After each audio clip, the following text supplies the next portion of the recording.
नमस्कार। चलिए आज एक बहुत ही प्यारी सी कहानी सुनते हैं। ये एक ऐसी कहानी है जो हमें सिखाएगी कि कैसे हम अपने रोज के छोटे छोटे कामों में ही जिंदगी का एक बहुत बड़ा और बहुत गहरा मकसद ढूंढ सकते हैं। और यही वो बात है जो इस पूरी कहानी का दिल है। एक दादी की अपने पोते को दी हुई एक बहुत ही प्यारी सी सीख। सुनने में तो ये बस एक छोटा सा वाक्य लगता है ना, लेकिन इसका मतलब बहुत गहरा है।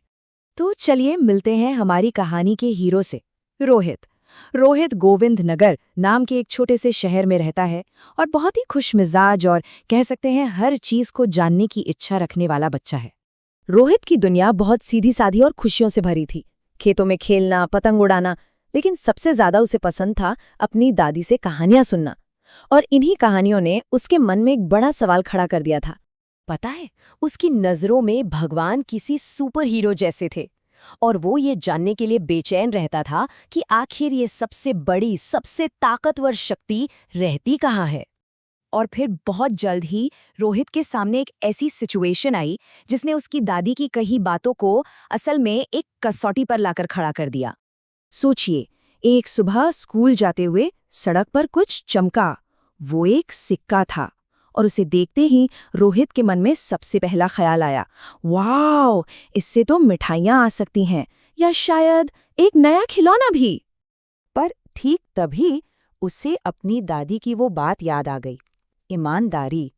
और बस उसके मन में एक कश्मकश शुरू हो गई। एक तरफ था मिठाई का लालच और दूसरी तरफ थी अंदर से आती एक आवाज, उसकी अपनी अंतरात्मा की आवाज। और पता है रोहित ने क्या चुना? उसने एक मुश्किल लेकिन सही फैसला लिया। उसने लालच को नहीं, ईमानदारी को चुना।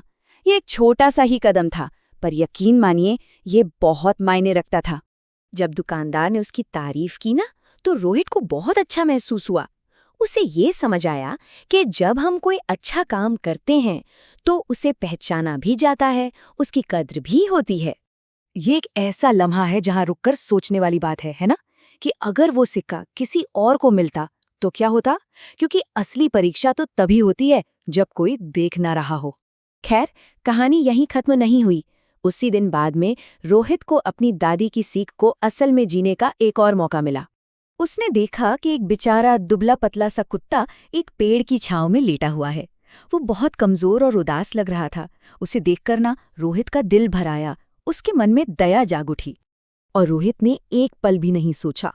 उसने फौरन अपना टिफिन खोला और अपना खाना उस भूखे कुत्ते के सामने रख दिया। और जब वो कुत्ते ने खुशी से अपनी पूंछ हिलाते हुए खाना खाया, तो वो नज़ारा देखकर रोहित का दिल भी खुशी से भर गया।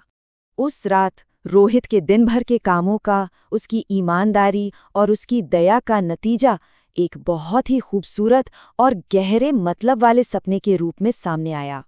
हुआ ये कि उसका कमरा एक सुनहरी रोशनी से भर गया और एक बहुत ही मीठी, बहुत ही कोमल आवाज ने उससे बात की। ये सपना असल में उसके उस बड़े सवाल का एक सीधा और जादुई जवाब था। उस आवाज ने रोहित को ये समझाया कि जो अच्छे काम उसने दिन में किए थे, वो सिक्का लौटाना, उस भूखे कुत्ते को खाना खिलाना, असल में वही चीजें थीं जो उसे भगवान के करीब ले आई थी। अगली सुबह जब रोहित की आंख खुली तो मानो सब कुछ साफ हो चुका था।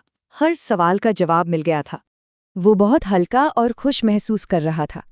अब उसे अपनी दादी की बातों का असली मतलब समझ आ गया था। अब वो सीख सिर्फ एक कहानी नहीं थी, बल्कि एक ऐसी सच्चाई बन गई थी जिसे उसने खुद महसूस किया था, खुद जिया था। तो रोहित को समझ आ गया कि भगवान तक पहुंचने का रास्ता कोई मंदिर या कोई खास जगह नहीं है, बल्कि ये तो जीने का एक तरीका है, ईमानदारी और दयालुता का रास्ता। तो ये कहानी ना हमें एक बहुत ही खूबसूरत ख्याल के साथ छोड़ जाती है कि शायद भगवान से जुड़ने का असली रास्ता कोई बहुत बड़े बड़े काम करना नहीं है, बल्कि वो छोटे छोटे कदम हैं जो हम हर रोज उठाते हैं, ईमानदारी के और दया के।